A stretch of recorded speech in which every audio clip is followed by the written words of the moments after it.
El autor de la historia es Parcasius, link en la descripción. Capítulo 8. La ciudad de Kaya era, con mucho, uno de los lugares más extraños que Akame había visto o vivido en su vida.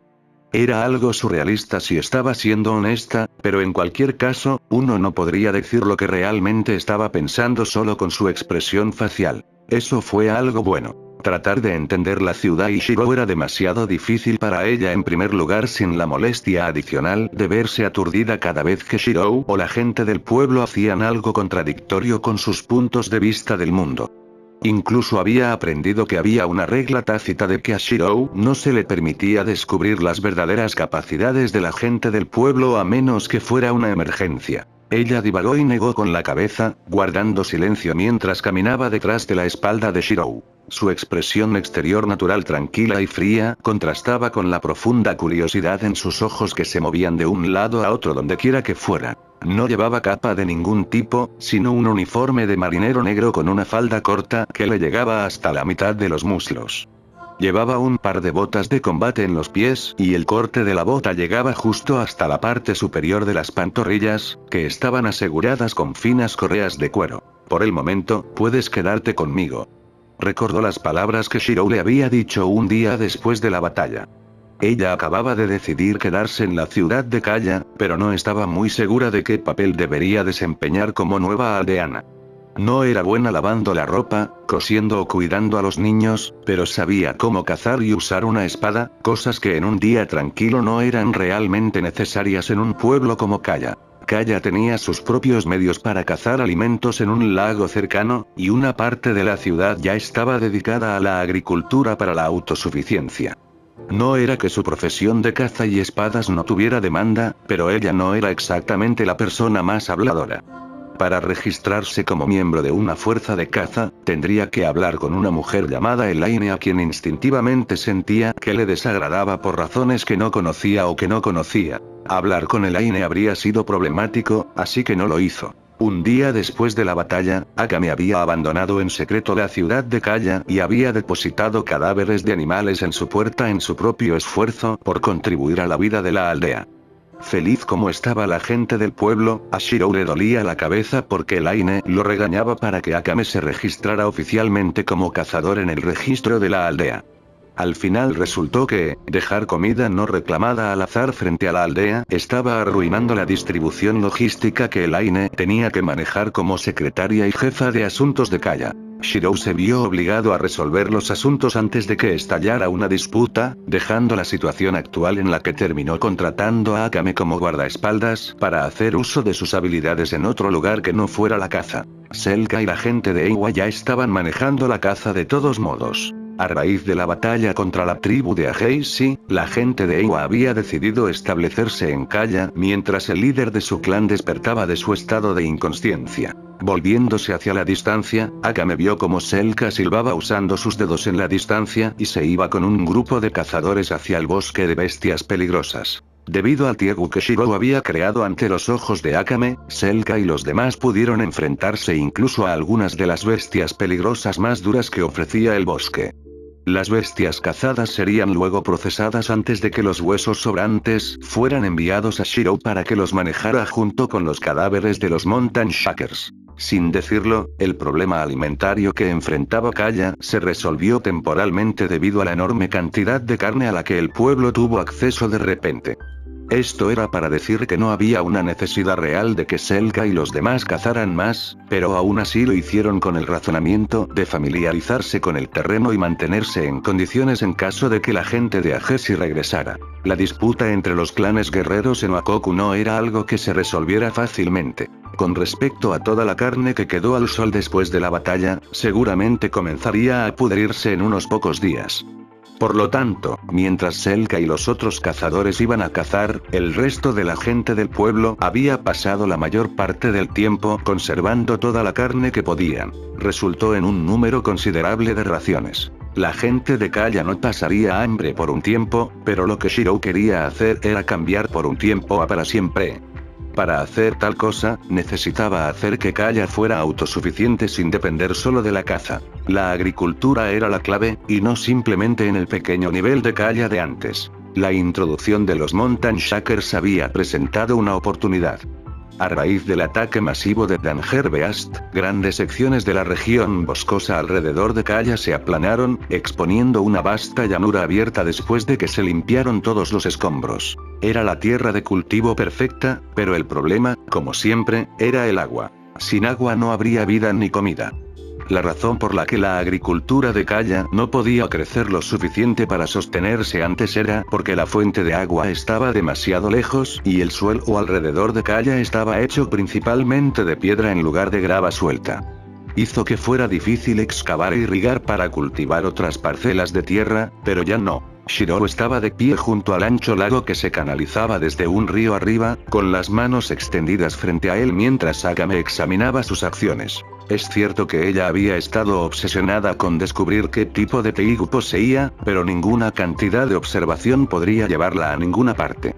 Más aún con lo inconsistente que estaba siendo. Al principio, Akame había creído que su Teigu tenía que ver con la creación de espadas normales que podían enviarse como proyectiles, pero luego aparecieron los códigos místicos y arruinaron esa suposición.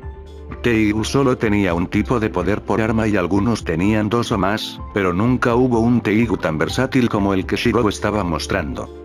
El hecho de que Shirou hubiera producido a Teigu con varios atributos solo significaba que tal vez todavía no estaba viendo las cosas con claridad. Sus ojos se entrecerraron, pero como para anular todo lo que había resuelto en silencio en su mente, no era una espada lo que Shirou decidió usar. Eso es una pala, dijo suavemente, con un toque de frustración en su tono. ¿Qué tipo de Teigu era este? Realmente ya no podía entender. Akame había estado esperando que Shirou creara algún tipo de nuevo Teigu desde el aire, pero lo que vio en cambio fue a Shirou sacando una pala normal de su mochila. Sin siquiera esperar, avanzó e inspeccionó la pala en las manos de Shirou. Al no encontrar nada único en ello, sintió la necesidad de tirar de su cabello. Obviamente, no lo hizo debido a su autocontrol, pero la forma en que miraba a Shirou le hizo darse cuenta de que lo estaba culpando por meterse con ella. Sí, es una pala, respondió Shirou, perdiendo el ceño fruncido que apareció por un instante en el rostro de Akame mientras desviaba su atención. Era como si su expresión estuviera diciendo que ya nada tenía sentido. Especialmente cuando vio a Shirou murmurar en voz baja para sí mismo y luego proceder a perforar la pala de metal de la pala directamente a través de la piedra. ¿Que el infierno? Los ojos de Akame se dilataron y por un momento, pensó que estaba soñando o que había comido un alucinógeno de los hongos que había recolectado del bosque antes. Eso no es posible, dijo con incredulidad. La razón por la que la gente de Kaya no pudo expandir sus campos agrícolas fue por la dura piedra que rodeaba el lecho del lago. Incluso el acero afilado no podría atravesar fácilmente un lecho de roca tan denso sin doblarse o romperse. Definitivamente se trataba de una pala normal, Akame se había asegurado de ello. Por tanto, ¿cómo? Sin dudarlo, tomó la pala de las manos de Shirou e imitó su acción de palear la roca debajo de ella. Shirou notó lo aturdido que estaba Akame cuando la pala pareció hundirse en la piedra sin ninguna resistencia. La sensación era como excavar en la arena, y Akame se estremeció de solo pensar en lo efectiva que sería la pala contra una armadura pesada. La forma en que Akame miraba la pala mientras la acercaba a su rostro hacía que pareciera que quería romperla por despecho. Su frente temblaba y sus labios se habían afinado mientras los mordía. ¿Teigu? Podía escuchar la pura incredulidad en su tono. No exactamente. Shirou no dio más detalles mientras recuperaba la pala que había reforzado con magia. Ahora que tenía un amplio suministro de huesos de bestia peligrosa de los que recuperarse, ya no era tan tacaño cuando se trataba de su hechicería. El hecho de que algo sea fuerte no significa que sea un Teigu. Como para explicar más, Shirou movió su mano y la colocó sobre las botas de combate de Akame. Trace, adelante, murmuró mientras activaba su magia de refuerzo. Akame lo miró a él y a sus botas confundida después de que él se alejó de ella. Tu bota definitivamente no es un Teigu, ¿correcto? Akame asintió lentamente. Sus botas eran estándar, cómodas y eficientes. Intenta cortarte la bota con tu espada. Realmente no entendía el propósito de las instrucciones de Shirou, pero lo hizo de todos modos, y cuando lo hizo, su expresión neutral finalmente se rompió. Chispas naranjas iluminaron su rostro cuando el filo de su espada rechinó contra el cuero de sus botas de combate. El sonido era una reminiscencia de golpear una armadura de placas y solo quedó un pequeño rasguño. Su boca colgaba abierta, pero no salieron palabras. Consideró lo que acababa de hacer Shirou y gradualmente señaló el resto de su atuendo. Shirou asintió. También puedo reforzar el resto de tu ropa, admitió. Eso no hace que tu ropa sea Teigu.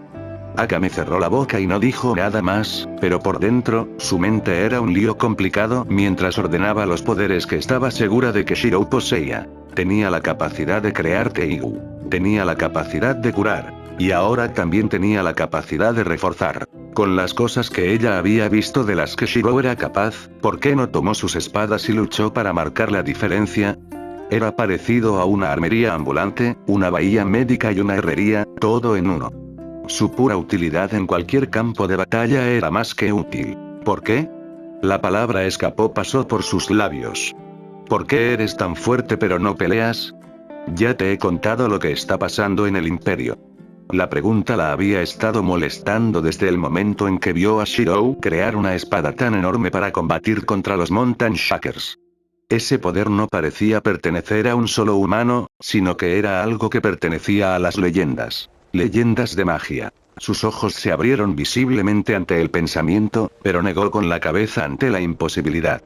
Se decía que la magia existía en el mundo y tenía mucho que ver con los Teigu mismos, pero no había forma de que un mago pudiera existir en la actualidad. Trató de convencerse a sí misma de este hecho, pero también era cierto que Shirou había creado un nuevo Teigu justo frente a sus ojos. Una sospecha vaga se estaba formando en su cabeza, pero estaba más concentrada en el tema en cuestión. Shirou hizo una pausa después de haberle expresado su pregunta. La pala en su mano que estaba usando para crear manualmente canales de agua, haciendo una pausa por un momento antes de continuar. La respuesta que recibió Akame fue en forma de otra pregunta. ¿Por qué luchar y matar? Akame observó a Shirou trabajar en silencio, su ritmo de excavación la impulsó a correr tras él. Ella estaba esperando una explicación, pero él no respondió de inmediato.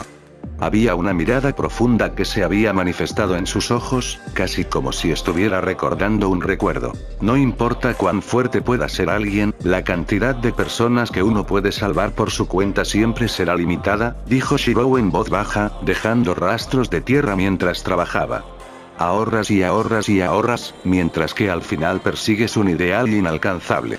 Hablas como si ya lo hubieras intentado, el tono de Akame era plano. Shirou no respondió, pero su silencio fue suficiente. Akame bajó la cabeza. No está mal salvar a otros, pero lo que siempre había querido era salvar a todos, admitió Shirou después de un momento. El sol brillaba sobre él, pero no parecía en lo más mínimo alterado por el calor. Sin embargo, aprendí algo a la fuerza al final por una mujer que era demasiado orgullosa para hablar con sinceridad. Shirou recordó a Rin Tosaka en los últimos días de su vida pasada. Las palabras que ella le había dicho se repitieron luego de su boca.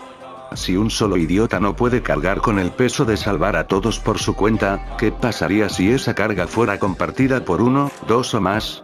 Fue solo después de que Rin había hablado que finalmente se dio cuenta de que ella lo había estado mirando con una expresión que decía ¿por qué no me pediste ayuda a mí o a los demás? Por supuesto, lo que podía hacer por su cuenta era limitado, pero ¿cuántas personas podrían haberse salvado si hubiera tomado otro camino? Fue esta pregunta la que lo llevó a cambiar su enfoque para salvar a otros en su nueva vida. Luchar y matar. Nunca hubo conflictos tan simples como el blanco y negro. Cuantas más muertes, más vicioso se vuelve el círculo. Por tanto, ¿y si no tuviera que haber muertes además de las necesarias? Shirou se volvió hacia Akame y los dos compartieron contacto visual directo.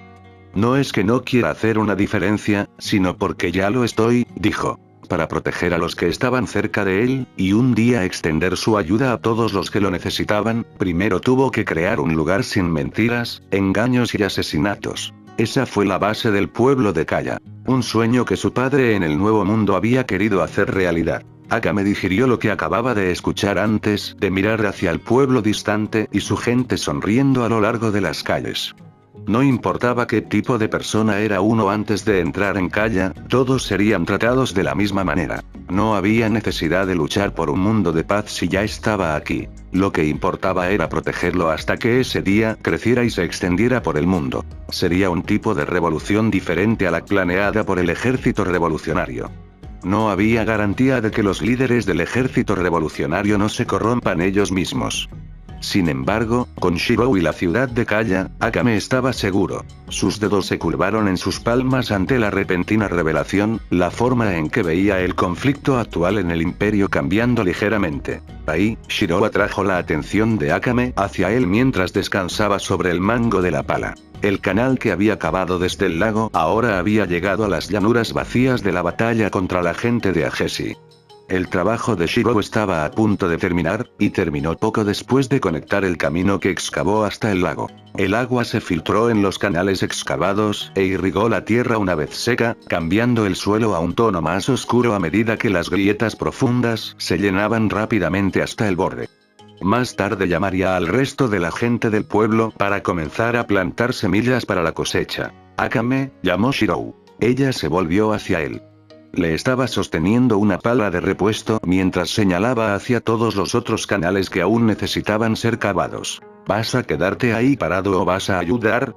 Él sonrió. Miró la pala en la mano de Shirou, y luego hacia la gente del pueblo que había formado una multitud para observar la formación de la vía fluvial. Estaba tranquilo. No hubo muerte, ni conspiraciones, ni carga que pesara sobre ella. Era casi como si no hubiera nada en lo que pensar más que en vivir su vida. ¿No era ese el tipo de futuro por el que siempre había estado luchando? Había tenido dudas desde que decidió quedarse en el pueblo de Kaya, pero...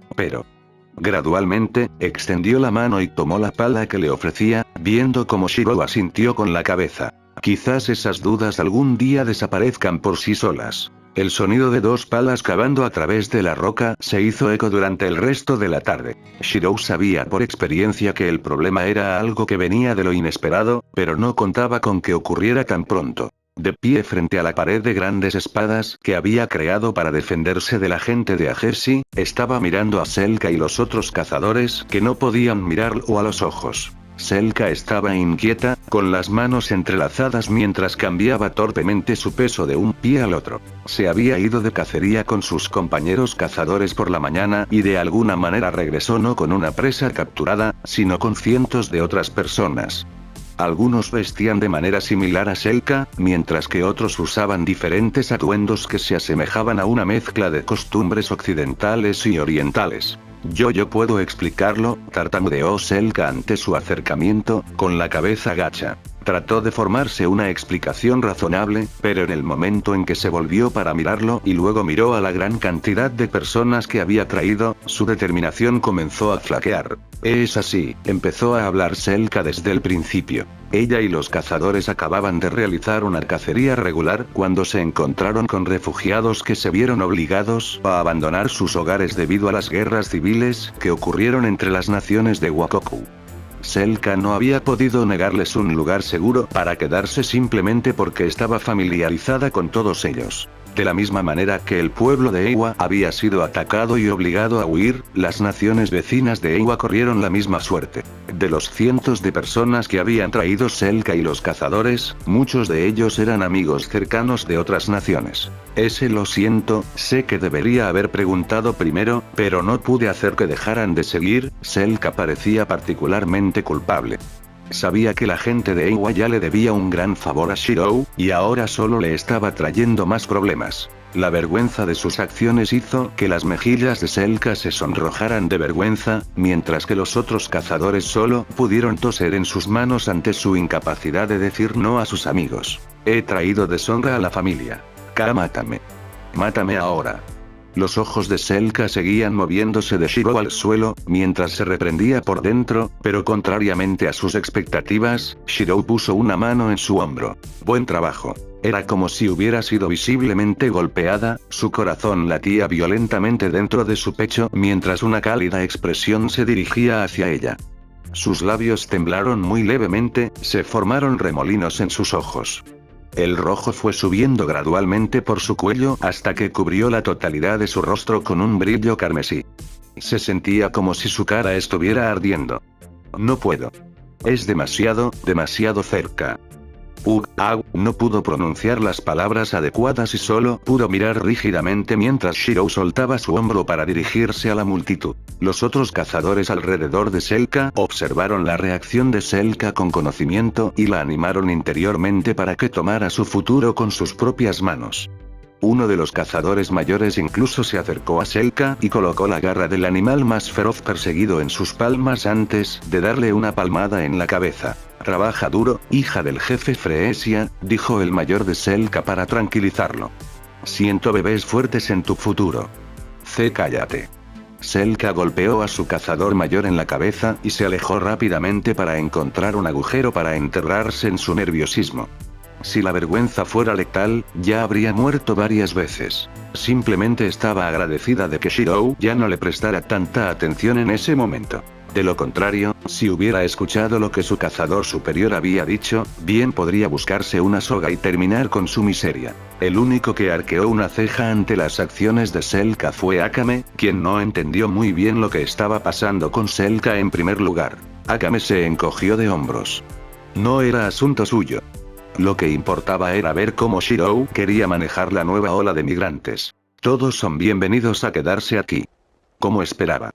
Shirou fue y no consideró nada antes de aceptar ayudar a otros necesitados. La forma en que sus labios se arquearon hacia arriba fue suficiente para revelar su diversión y solidificar su creencia en el carácter de Shirou.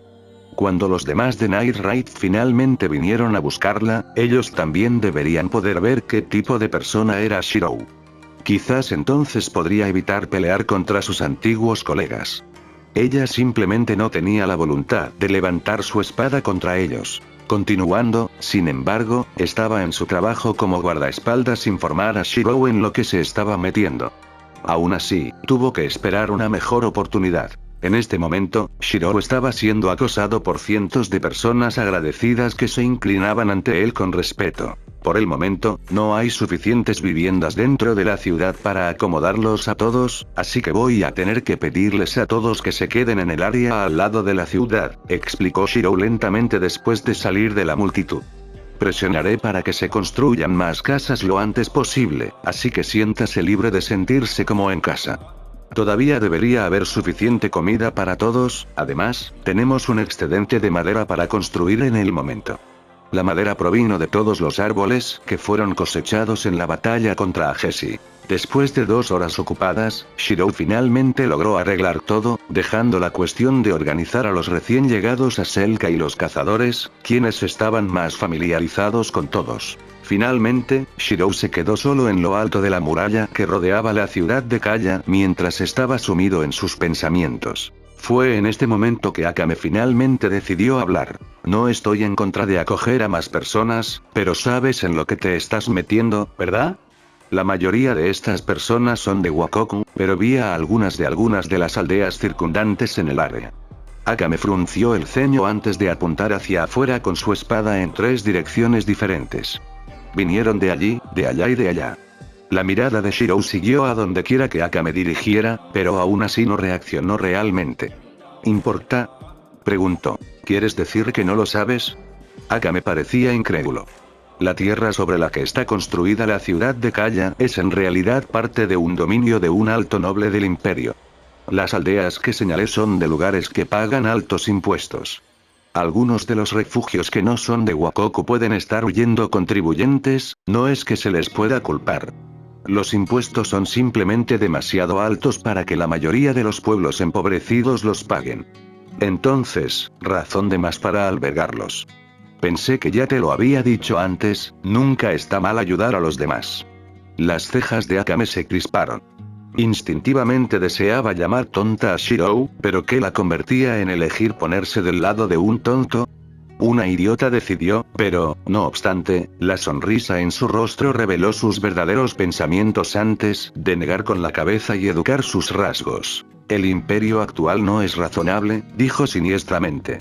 Simplemente no importa si la gente ya vive en una determinada parcela de tierra. La forma en que se distribuye la tierra en el imperio es rodeando un área en el mapa y reclamando todo dentro del círculo. La tierra de Kaya está dentro de la jurisdicción de un noble llamado Birkin Sanders, y la reputación del hombre está lejos de ser buena. Puede que no haya prestado atención a Kaya antes porque estaba relativamente aislado, pero ahora que hemos recibido a tanta gente, seguramente nos prestará atención.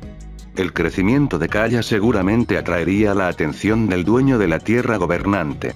Demonios, ya era un milagro que Birkin Sanders no visitara a Kaya a pesar de lo deslumbrante que era la pared de acero que había hecho Shirou. ¿Sigues dispuesto a correr el riesgo? Akame solo estaba pidiendo verificar, pero realmente no había necesidad. La respuesta de Shirou fue directa. Kaya no es como el Imperio ni como Wakoku, dijo. Será su propio tipo de lugar, y todo lo que tengo que hacer como su líder actual es defenderlo de cualquier daño. Como dije antes, si vienen, que vengan. Se puso una mano detrás de la cabeza y se rascó la nariz. Akame sintió que no se estaba tomando la situación lo suficientemente en serio. ¿De verdad estás tan seguro? Ella preguntó. Sí.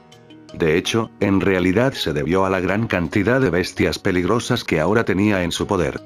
Después de todo, Tanger Beas significaba poder mágico y poder mágico significaba acceso a su arsenal personal. El Imperio y el Ejército Revolucionario tienen sus propios secretos y ases. Volvió la mirada para mirar en dirección a la lejana capital del Imperio. ¿De quién es para decir que no tengo el mío? Por un momento, los patrones de interfaz destellaron a través de su cuerpo, matándolo en una luz azul pálida. Lo que Akame acababa de ver claramente no era un Teigu y ella lo sabía, lo que solo significaba una cosa. La sospecha que había estado abrigando sobre Shirou debió ser cierta. Magia. Un arte perdido del mundo resurgió una vez más en manos de un hombre de quien más tarde se daría cuenta de que solo podría haber sido llamado héroe. Magia para rasgar la tierra en pedazos, las nubes partiéndose a instancias de un momento. Caminando desastres naturales. Bestias peligrosas de clase superior en forma humana. W Mago, murmuró en voz baja. Eran reales. Su conmoción solo continuó. Shirou no negó el título porque era lo más parecido a la verdad real. Más bien, se cruzó de brazos y le dio la espalda para mirar a lo lejos. Querías y luchaste por un mundo de paz, dijo lentamente, extendiendo una mano hacia afuera y pareciendo agarrarse a algo ilusorio. Un día, déjame mostrártelo. Era una promesa que recordaría toda la vida. El evento que lo inició todo. Un mago, un asesino, una ciudad y un comienzo. Mata las mentiras. Mata la corrupción. Mata el engaño. Un contrato final. Un objetivo final. Destino. Matar. El imperio no era un lugar para inocentes. Era una guarida de libertinaje, asesinato, inmundicia y escoria en la que solo las peores personas podían prosperar y prosperar en su interior. Esto quiere decir que la mayoría de los nobles que están actualmente en el poder son esas personas. No es que les importara de ninguna manera. Birkin Sanders no era un hombre al que le importara lo que los demás pensaran de él para empezar. Había participado en la guerra civil del imperio y había acumulado puntos de mérito para elevarse a su posición actual utilizando los cuerpos de sus colegas como trampolines. Era un bastardo astuto de un individuo. No había luchado activamente en la guerra civil, sino que había estado esperando para atacar a sus propios camaradas, matándolos y saqueando sus muertes para promover su propio estatus. A Birkin no le importaba lo más mínimo. Obtuvo fama, riqueza y todo lo que siempre había deseado. Entonces, ¿qué pasa si pisoteó a otros para llegar a donde estaba en la vida? ¿No se trató siempre de la supervivencia del más apto o de la búsqueda de la propia felicidad? Sí, realmente era un bastardo enfermo, pero eso no cambiaba el hecho de que era una persona en una alta posición de poder en el imperio. Esta era la única razón por la que estaba siendo utilizado. El mercenario contratado que viajaba en un caballo junto al carruaje personal de Birkin vomitó ante la idea de estar asociado con el hombre, pero Birkin todavía tenía sus usos antes de que ella lo matara. Recientemente se habían difundido noticias sobre un mega asentamiento al que acudían todos los pueblos más pequeños de la zona. Llamaron al asentamiento Kaya, un lugar con abundante comida y suficiente tierra para albergar a varios miles de residentes. Más que nada, era el último lugar al que se sabía que había entrado el colega del mercenario. La mercenaria soltó un suspiro y aflojó el agarre que tenía sobre las riendas de su caballo, lo que provocó que se detuviera cuando una repentina ráfaga de viento empujó hacia atrás su capucha. Se reveló una cabeza de cabello largo y rubio junto con un rostro maduro con pómulos altos y una elegante línea de la mandíbula. El resto de su cuerpo y atuendo se mantuvo escondido debajo de una capa para mantener el secreto. Su nombre era Leone, otro miembro de la facción asesina del ejército revolucionario, Night Raid. Ella era uno de los miembros más antiguos de Night Raid y se destacó en la recopilación de información y en poseer un juicio rápido y práctico. Una agenda la envió para verificar el estado de Akame después de casi 2 meses sin ningún tipo de contacto. Leone podría haber ido e investigado por su cuenta, pero aprovechó la oportunidad para alertar a Berkin Sanders de los rumores que rodean a Kaya para incitar al hombre a actuar. La codicia de Berkin llevaría al hombre a visitar personalmente a Kaya para hacer cumplir sus tasas impositivas en una ciudad dentro de la jurisdicción de su tierra. Fue la oportunidad perfecta para que Leone también decidiera la validez de Berkin como objetivo para Night Raid. El hombre había sido presuntamente acusado por un ciudadano del imperio de haber robado, violado y luego vendido a las esposas de muchos recién casados en la capital por dinero y placer. Al final resultó que, la impresión de Leone sobre Berkin estaba lejos de ser agradable. La validez de la alegación del ciudadano parecía ser casi cierta en este punto. Night Raid definitivamente tomaría el contrato contra Berkin, pero por ahora, Leone estaba más concentrado en el asunto en cuestión. Justo ante sus ojos, lo que parecía ser un imponente muro militar apareció a la vista. Era enorme, tenía más de 10 metros de altura y bloqueaba todas las vistas de la ciudad de Kaya en su interior. Se suponía que esto era una ciudad. Leone apenas podía creerlo. Su cuello se inclinó hacia arriba mientras trataba de ver la parte superior de la pared y evaluar si era posible escalarla. A diferencia de Leone, Berkin estaba perdido. Tú, mercenario, ve a investigar. Berkin sonaba ansioso, aunque no se le podía culpar. Si realmente fueran muros militares, seguramente habría centinelas armados cerca. Berkin solo esperaba hacer alarde de su poder ante una pequeña ciudad indefensa y no un lugar fuertemente fortificado. Simplemente no trajo suficientes guardias para hacer tal cosa. Todo lo que tenía con él en ese momento era un pequeño pelotón de infantería que no tenía más de un par de docenas de individuos, incluido Leone. Date prisa y vete, luego vuelve a informarme, le ordenó Berkin a Leone, haciendo un gesto al mismo tiempo para que su carruaje se diera la vuelta para llegar a una distancia más segura. Cobarde. Leone se burló de las acciones de Berkin, pero no dijo nada. Estaba claro que ya fuera que fuera o no, Berkins regresaría a su castillo para preparar una fuerza mayor para acompañarlo. Ella estaba siendo enviada como exploradora útil. De hecho, probablemente Berkin esperaba que la mataran para que él no tuviera que pagarle. Aún así, estaba bien con el arreglo. Había algunas cosas que solo podía hacer mientras estaba sola. Ella asintió con la cabeza a Berkin y se fue rápidamente en dirección a la alta pared de acero con un toque de cansancio. Desmontó de su caballo y decidió seguir adelante a pie. Los caballos apenas podían amortiguar sus pasos, pero ella era una asesina entrenada. No importa qué tan rápido se moviera, no había ni un sonido ni un rastro de sus huellas. Ella era una profesional. Al distribuir el peso de su cuerpo no solo en las plantas de los pies, sino también en los dedos de los pies, mitigó el ruido de su carrera. Un bosque rodeaba toda el área alrededor de la pared, y Leone rápidamente se dio cuenta de que no estaba sola mientras corría hacia adelante. Clavó los talones en el suelo e inmediatamente se detuvo para esconderse. Sus oídos se animaron y sus pupilas se movieron de izquierda a derecha antes de enfocarse en la dirección desde la que podía escuchar las peleas. La lucha era común para los animales dentro de un bosque, pero los sonidos que ella escuchaba no eran los de las bestias, sino de la presa y el cazador. Respiró hondo, y de repente fue como si toda su presencia desapareciera, fundiéndose con la naturaleza como si estuviera acostumbrada a los hábitos de un depredador salvaje. No pasó mucho tiempo antes de que acechara su camino para ver lo que estaba sucediendo y lo primero que entró en su mira fue la forma de una bestia peligrosa en sus tiros mortales. Su expresión se volvió sombría, su respiración entrecortada. No fue la visión de la bestia peligrosa muriendo lo que la sorprendió tanto, no, sino que fue por los atacantes de la bestia peligrosa. Todos vestían un atuendo que consistía solo en paños gruesos para la cintura, aparte de la única mujer del grupo que tenía ataduras de cuero alrededor del pecho. El grupo era interesante de ver como un todo, pero lo que hizo que la situación fuera difícil de tragar para Leone, fueron las armas que cada cazador frente a ella estaba usando. Por difícil que le resultara creerlo, todos parecían ser Tiegu. Uno arrojó columnas de llamas, mientras que otro creó chorros de agua a presión. Todas y cada una de las armas que usaron los cazadores tenían una habilidad diferente. La única mujer del grupo usó una combinación de dagas y un arco corto sujeto a su cintura que hizo un trabajo rápido con la bestia peligrosa, mientras las armas penetraban fácilmente a través de su piel blindada. Leone no se atrevió a hacer ruido mientras observaba a los cazadores antes de que ella atara el cadáver de la bestia peligrosa y lo arrastrara hacia la dirección de los grandes muros. Para empeorar la situación, Leone notó cuidadosamente que las personas frente a ella eran monstruos anormales.